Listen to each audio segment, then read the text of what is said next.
Ukinjira muri Google ugasacinga Gitarama Prison ubona akangari k'inkuru zivuga ku buzima bubi bw'abo muri iyi gereza. Tekereza ahantu hagenewe gufungirwa abantu 600 gusa, ariko hakabamo abarenga 7,000.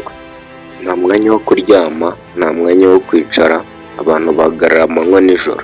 Ni hahandi usanga amaguru ya bamwe muri bo yaratangiye kubora. Iyi si inkuru mpimbano, ahubwo ni ibintu bibaho.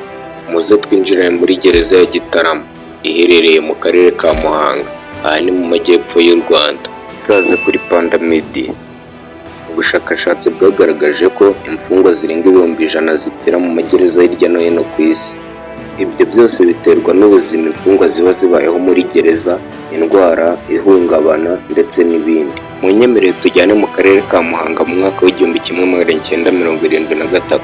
Aha hahoze hitwa Perefegitura ya Gitarama, ubwo hashinzwe gereza yiswe gereza ya Gitarama. Icyo gihe ishingwa yari igenewe kwakira abantu 600 gusa, ariko mu mwaka w'1994 nyuma ya Jenoside byarahindutse cyane. Aha niho haje guteza cya kibazo cy'ubucucike bukabije muri gereza. Gereza ya Gitarama yari imwe muri gereza zuzuye cyane.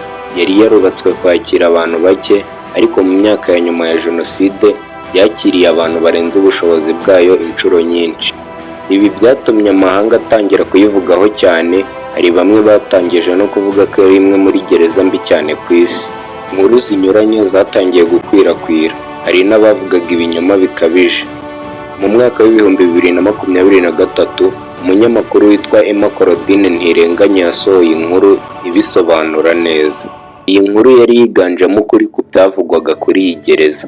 Yavuze ko hari abantu bo hanze y'u Rwanda batekerezaga ko muri Gitarama Prison habagamo abantu bicana kugira ngo baryane, ariko yavuze ko ibyo atari ukuri. Yavuze ko yavukiye i Gitarama kandi ko se yigeze gufungirwa muri iyi gereza.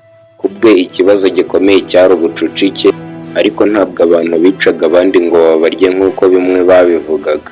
Nubwo hari amakuru yakabirijwe, ubuzima muri iyi gereza bwari bugoye cyane. Abafungwa bari benshi cyane, hari igihe bamwe baryamaga bagerekeranye cyane. Icyo gihe birumvikana indwara zakwirakwiraga mu buryo bworoshye. Isuku yabaga ari ikibazo, kandi kubaho muri ibyo bihe ntibyoroheye abafungwa. Ariko bamwe mu bahabaye bavuga ko nubwo byari bigoye, abantu bose bagiraga aho baryama. Nubwo muri gereza hataburamo amatiku, dore ko haba hafungiyemo abantu b'ingeri zitandukanye, harimo abakoze ibyaha byoroheje nk'ubuzererezi n'ibindi, hakaba n'abakoze ibyaha by'indengakamere ndetse n'ubunyamaswa nk'ubwicanyi ndetse n'ibindi. Gereza ya Gitarama rero bitewe n'izina yubatse, kugeza na n'ubu abantu baracyumva ko ariyo gereza ya mbere mbi hano mu gihugu cy'u Rwanda. Nyamara kugeza kuri ubu siko bikimeze, kuko si bikimeze nka mbere. Ubu ngubu imfungwa zo muri gereza ziba zifite abaganga, hari ubuyobozi kandi hari na gahunda z'imibereho myiza zikorerwa imbere muri gereza. Ikintu gitangaje kuri gereza zo mu Rwanda rero ni uko abafungwa ubwabo bagira n'uburyo bwo kwiyobora, bakagira abayobozi muri bo. Muri iyi gereza ya Muhanga hari utugari n'imidugudu nk'ibyo hanze, kandi buri gace kaba gahagarariwe n'imfungwa imwe muri bo. Iyo mfungwa niyo iba ihagarariye abandi babana muri ako gace. Abagororwa bagiraga uburenganzira bwo gusurwa n'imiryango yabo. Abana bato nabo bashoboraga gusura ababyeyi babo.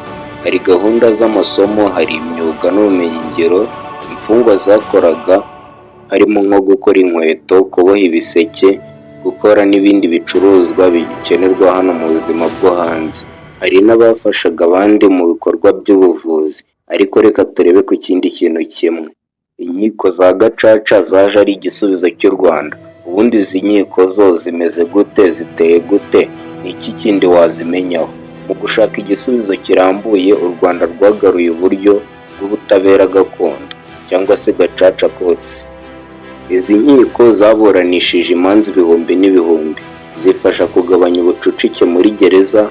Hari abarekuwe nyuma yo kugaragara ko ari abere, hari n'abandi bahawe ibihano byo gukora imirimo nsimburagifungo. Ibi byafashije igihugu gukomeza urugendo rwo kwiyubaka. Nyuma y'ibyo reka turebe impinduka zabayeho.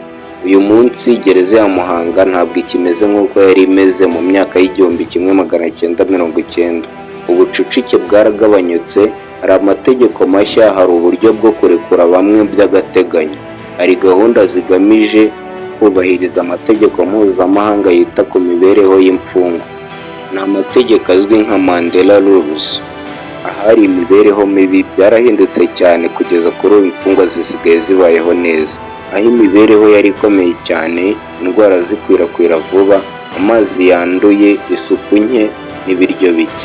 Kugeza kuri ubu byarahindutse. Ubu imfungwa igiye muri gereza ya Gitarama ntiba yiteze kubaho nabi, ahubwo iba yiteze kugenda ikamera nk'igiye mu ishuri.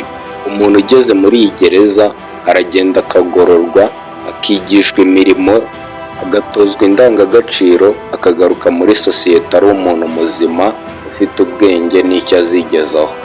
Kugeza ubu gereza yari izwiho kugira ubucucike bukabije ndetse n'imfungwa zikabaho mu buzima bubi, yahindutse ishuri ry'abagororwa ribatoza gukora no kugira indangagaciro. Inkuru y'iyi gereza ni inkuru y'ibihe bikomeye u Rwanda rwanyuzemo.